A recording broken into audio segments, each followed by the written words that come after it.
Hey everyone, welcome back. This is Dan from DHTV, and today we're continuing the MacBook Air tutorial series with today's video, which is how to set up your new M2 MacBook Air. Let's get started.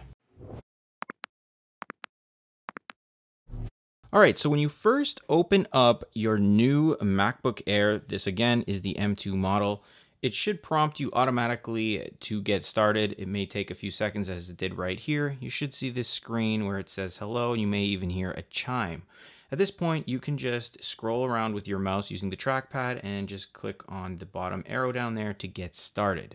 We're just going to walk through the complete setup. So first is our language. So we'll just choose English here, and then we'll click on the little arrow. To use English as the main language, press the return key. All right, and now we're going to choose our country. So wherever you're from, it should prompt where it sees you at or wherever you've been.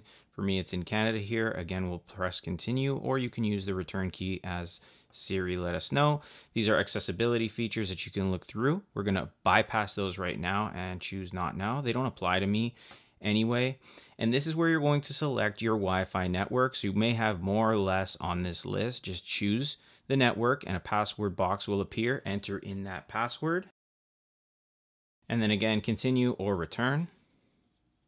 Now, whenever you see this icon, it's letting you know that an Apple feature is asking you to use your personal information. This is just a section to let you know what that means. So read through this section and then click continue. Now, this section is for the migration assistant. So if you do have a Mac already, or use Time Machine or a startup disk, you can actually transfer your data from those devices right to this computer. Same for Windows. So you're just going to select which one applies, or you're going to select not now to start this computer up as a fresh new Mac without anything being loaded onto it.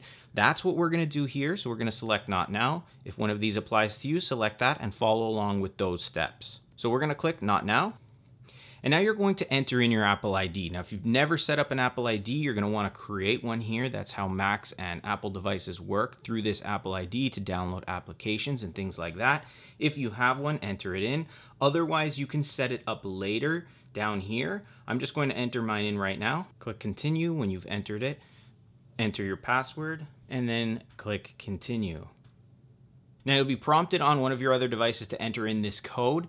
If you don't have another device, follow what it does tell you to do for your prompt, whether it's a text message or anything like that. You're going to enter in that code or allow it.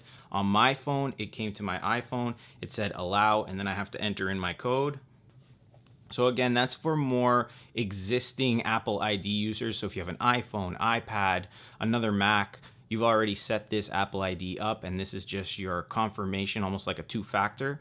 And you're going to just enter those things in, and you'll be prompted here to go through the terms and service. Now you're going to scroll all the way down using the trackpad, and once you get to the bottom here, you can check the box and agree. Now you can name your computer and give it an account name and all that good stuff here. So I'm going to enter in just Daniel, or I'm just going to enter in Dan. And your account name, you can call it whatever you want. This is going to be the name of your home folder on your computer. I'm just going to say Dan's MacBook Air. And then you can put in a password. So this is going to be the password you enter in to access your computer. I'd strongly recommend you choose something strong. So create one there. Then you can enter in a hint, which is optional. And then you have this checkbox here, which will allow your Apple ID to reset this password. So you can choose to allow that or not, and then click continue. Now this last section here does take a little bit longer because it's going to set up your account, as well as your iCloud is going to be added or created and set up depending on how you have your Apple ID. Again, just wait patiently through this process. Don't turn the computer off, and I'll return when it's done. All right, so that took about a minute and a half, and we're now on the Find My section. Now, if you've never used Find My on your iPhone or any iOS or Mac device, it's a very great feature that allows you to keep tabs on where your devices are. If they're lost, you can find them. You can also erase them if someone steals it. So it's a great feature to have. You can read a little bit more about it right here, and then click Continue. So this section here is all about your location services, your device analytics, app analytics, Siri, screen time, and all that good stuff. And you can customize that right here. You can see the defaults, most of them are off. We'll click on Customize Settings, and I'll go through each one so that you can understand how they work and what they are. Now, location services is the first one here, and when it is enabled, you're going to allow various applications to see your location, and it's going to use them in various situations. For example, a map will be able to pinpoint where you are. That way you always have a starting point. You can always see where you are if you're using your maps to search for things.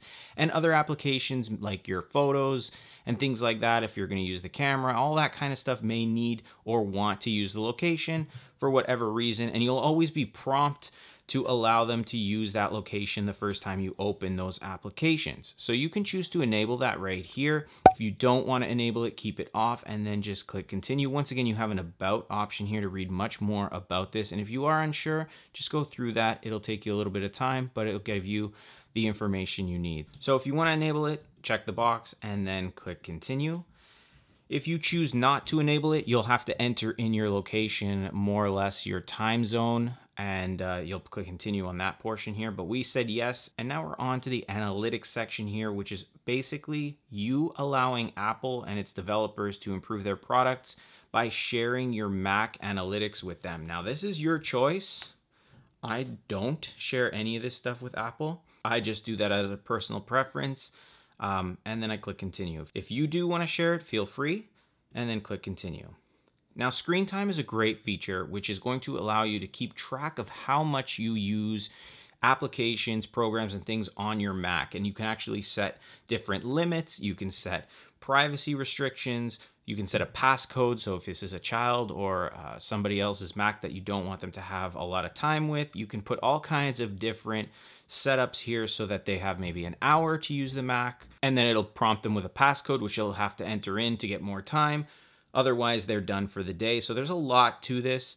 You can continue and set it up. We're not going to do that, but you can read through this and go through the setup process on your own. I'm going to click setup later, but that's what screen time is all about.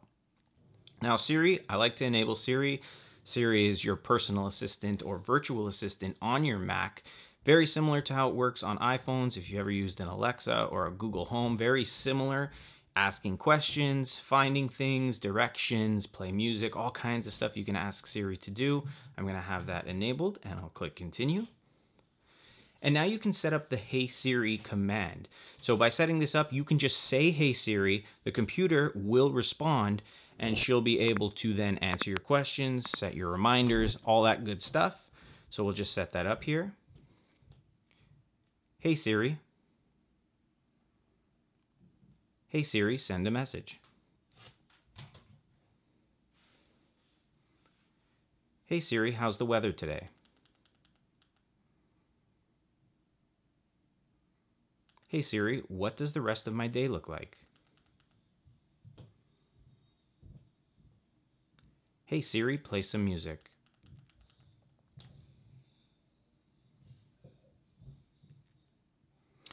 All right, so Hey Siri is ready. Basically, you want to just repeat anything that's on screen that it's asking you to say, and then click continue when it's done. Now, once again, Apple is asking if you want to allow them to share the audio recordings. I'm going to say no. You can see it's not associated with your Apple ID. It'll only be stored for a limited amount of time. I say no, so I am not sharing that. You can choose to do so if you like. Click continue when you've decided. Now, FileVault disk encryption basically secures your data by encrypting the contents of your disk and locking your screen with a password. Now, you can choose to leave it on. You can choose to leave it off. Down here, you can see your iCloud account can be used to unlock your disk and reset the password if you forget it, if you set this up. So we'll click continue here by turning it on. We've got Touch ID. Now, this is great because on your MacBook here, you can see at the top right, you actually have a fingerprint, which is going to allow you to use things like Apple Pay, as well as unlock your Mac with your finger and various features like that. And I really like this, so we're going to set it up. We're going to click continue, and you're basically going to take whatever fingers you want. Use one for now. We'll use the index finger, and we're just going to place it on top of this right here and rest it. Give it a second. Now we're going to do it again. Lift it. Do it again, lift it, do it again, lift it, and again. And you're going to keep doing this until it's completed the whole fingerprint on the screen. Now it's going to try to capture the edge, so you want to kind of rotate your finger like so on the little button there. Just kind of give it the top portion, the side, the other side. You're kind of just rotating across, And that is it. You've now set up a fingerprint to unlock the Mac and use various other features as well. Apple Pay here, you can add a credit card, store cards, various things like that. We're not going to do this just because there's too much personal information, but I like this feature and I use it a lot. You can click set up later if you'd like, which is what we're going to do, or continue to set it up right now. So we'll click set up later. If you set it up now, just follow the on screen. It's very easy. Now you can choose your look. So light mode is what we're looking at right now. If we switch it to dark, you can see now you've got this dark sort of look, and then auto will flip between light and dark mode based on the time of day. I used to be all about the dark mode. We're going to stick to light right now. Sometimes I switch to auto, but this is all personal preference, and then click continue. All right, so now you've set up your new MacBook Pro. You may see a whole bunch of prompts appear up top on the right. You may see things like your calendar would like to use your current location. So that's why I'm seeing this prompt here asking me if I want to allow the calendar to use my location. I don't at this point. There's no reason for it.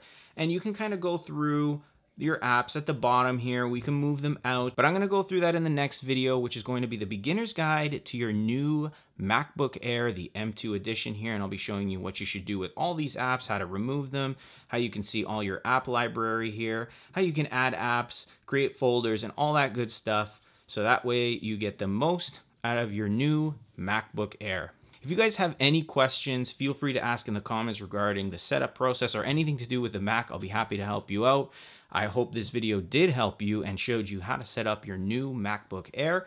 And if you do run into any trouble, feel free to let me know as well in the comments. Don't forget to hit that like button, subscribe to the channel, and click that bell notification box to be notified when I post the next MacBook Air tutorial video. Thanks for watching. I'll see you in the next one.